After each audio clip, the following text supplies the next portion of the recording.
Em relação às terminologias das artes marciais na literatura antiga, a anexação do sufixo do foi historicamente usado pela primeira vez pelos japoneses, como no termo genérico Budo, que apareceu pela primeira vez em escritos por volta do século XII. Posteriormente, o sufixo passou a ser frequentemente associado a uma variedade de atividades vocacionais não marciais, e nem sempre com conotações esotéricas, mas muitas vezes era simplesmente referido como uma maneira de fazer algo, ou um conjunto de habilidades. Seja bem-vindo a mais um vídeo aqui do canal. Eu me chamo Alexandre Coelho dos Santos e no vídeo de hoje falarei sobre os antecedentes históricos da ascensão das artes marciais japonesas. Se ainda não és inscrito aqui no canal e não queres perder os próximos vídeos, te convido a se inscrever e ativar o sininho de notificações. Lembrando que temos o Apoia-se e também o Clube de Canais na opção Seja Membro, que pode ser encontrado logo abaixo deste vídeo, com uma grande novidade, que é o curso e grupo de estudos de língua coreana aplicada ao Taekwondo e às artes marciais coreanas, onde aprenderemos a pronunciar, ler e escrever em coreano, o que nos facilitará a compreensão das palavras e frases, tanto utilizadas no dia a dia, como também nas relacionadas ao Taekwondo e às demais artes marciais. Então, aproveite esta oportunidade e faça parte também do clube de membros e vamos estudar juntos. Vamos ao vídeo? Não saia daí!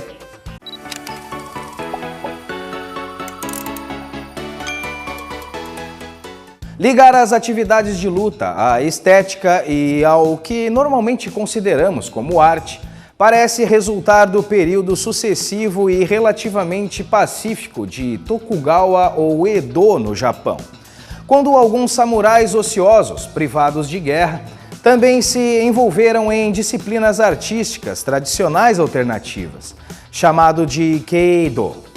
Estas disciplinas incluíam, além da poesia e a dança, atividades como arranjos de flores, chamado de Kado, e a cerimônia do chá, chamado de Chado. E esta ligação corresponde aos termos genéricos conhecidos como Budo e Bugei, que significam literalmente artes marciais. O treinamento em artes marciais passou a ser vinculado à arte, às virtudes marciais e ao autocultivo. Por outro lado, o termo Bugei também já existia nas artes marciais chinesas, cuja pronúncia fica um pouco diferente, mais ou menos Yui, referindo-se simplesmente a um conjunto de habilidade de luta, com um significado semelhante ao termo japonês Bujutsu, que em chinês a pronúncia seria Wushu, que significa literalmente técnicas marciais. Na época já existiam variedades de termos para denotar artes marciais, mas o termo japonês Budo não parece ser muito distinto nem comumente usado antes do século XX. Em contraste, a transliteração chinesa do termo japonês Do seria Dao, e nunca fora usado em referência exclusiva à terminologia das artes chinesas.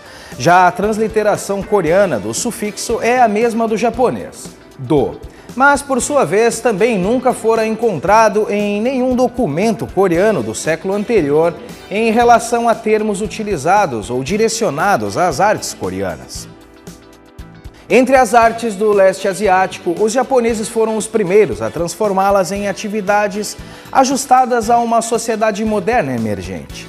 O processo foi iniciado no início da restauração Meiji, que posteriormente transformou muito a vida política e social no Japão. A arte mais conceituada pelos japoneses tem sido a esgrima ou Kenjutsu, que desempenhou um papel simbólico importante na construção da identidade dos samurais. E, durante o período de Tokugawa, um método de treinamento baseado em combate com equipamentos de proteção e armas simuladas do Kenjutsu foi desenvolvido e chamado de Geigen ou Keigen. Bem antes do período da restauração Meiji, este método de Kenjutsu já estava no caminho da esportivização, quando o Ryu-Ha escola ou estilo de artes marciais se tornou cada vez mais comercializado e, durante o final do século XIX, exposições e torneios de Geigi-Ken e também sua inclusão no treinamento policial aumentaram a imagem geral da popularidade do Kenjutsu, que se tornou universalmente conhecido como Kendo no século XX. No entanto, a ampla sistematização e padronização do treinamento e das terminologias das artes marciais não começou com o Kendo, mas sim com o Judo. O fundador do Judô, Jigoro Kano, a principal figura das artes marciais japonesas do período Meiji, é provavelmente o primeiro indivíduo a articular uma distinção clara entre os termos Jutsu e Do. Kano estudou alguns estilos de Jujutsu, mas acabou desaprovando os instrutores, que ele os considerou pouco sofisticados. E como forma de se distanciar de qualquer associação com a imagem da classe baixa do Jujutsu, ele adotou um novo nome para seu estilo, chamando-o de Judo, termo este que já era utilizado anteriormente, mas não era amplamente aceito ou conhecido. Influenciado por sua educação no estilo ocidental e seu desgosto pessoal pelo ambiente não refinado do Jujutsu, Kano atribuiu uma dimensão ética à interpretação de sua arte marcial que ele alinhou com a noção do sufixo Do.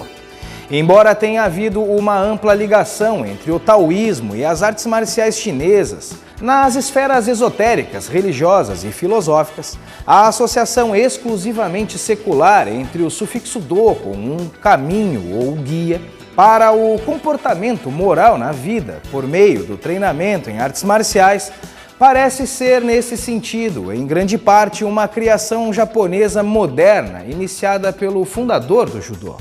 Jigoro Kano tentou distinguir a Kodokan Judô não só em termos éticos e filosóficos, mas também em termos educacionais do Jujutsu tradicional, anexando metodologias ocidentais modernas de educação física, currículo e raciocínio lógico em seu sistema de ensino.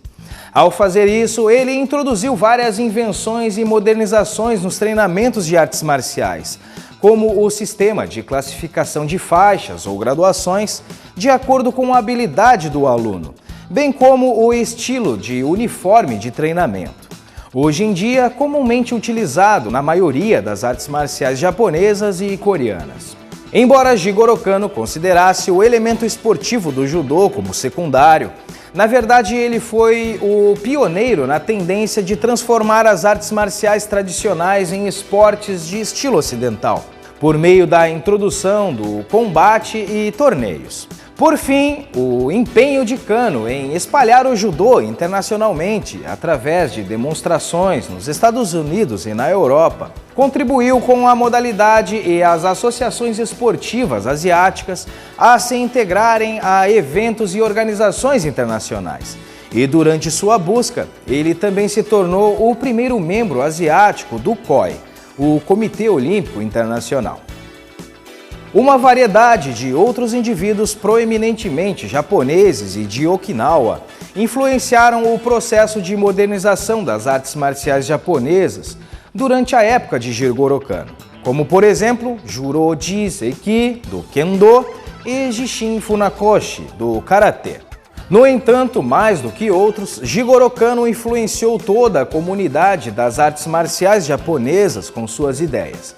Inclusive, o Kendo e o Karatê se modernizaram de maneira semelhante ao Judô. Por este motivo, as artes marciais japonesas modernas tornaram-se conhecidas coletivamente pelo termo genérico Budo. No entanto, enquanto Jigoro Kano promoveu o sufixo Do em conexão com os princípios éticos e filosóficos para o treinamento de Judô, a escolha universal do sufixo em forma geral para atividades Budo se parece mais de natureza política, uma vez que invocou a associação religiosa, especialmente com o Shindo, que foi elevado a uma religião quase estatal durante o período Meiji. A vitória japonesa na Primeira Guerra Sino-Japonesa invocou fortes sentimentos orgulhosos, nacionalistas e militaristas na sociedade. Coincidentemente, a Dai Nippon Budokukai, que abreviarei para Budokukai ao decorrer deste vídeo, é uma organização para a promoção e pesquisa nas artes marciais japonesas tradicionais, que foi fundada em 1895 em Kyoto, sendo responsável pela codificação e nacionalização da prática das artes marciais japonesas.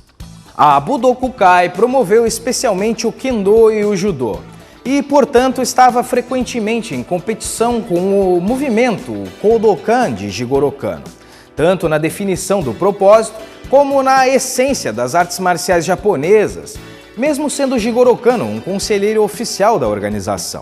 A Budokukai buscou ativamente a legitimidade por meio do patrocínio real japonês.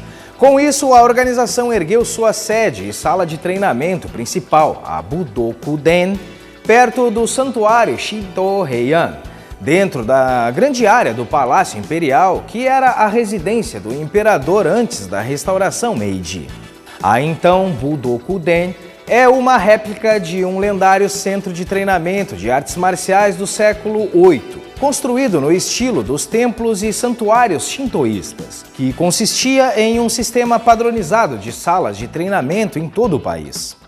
Além disso, de acordo com um decreto governamental, todas as escolas de Kendo ou Dojo precisaram instalar altares shintoístas nesta época.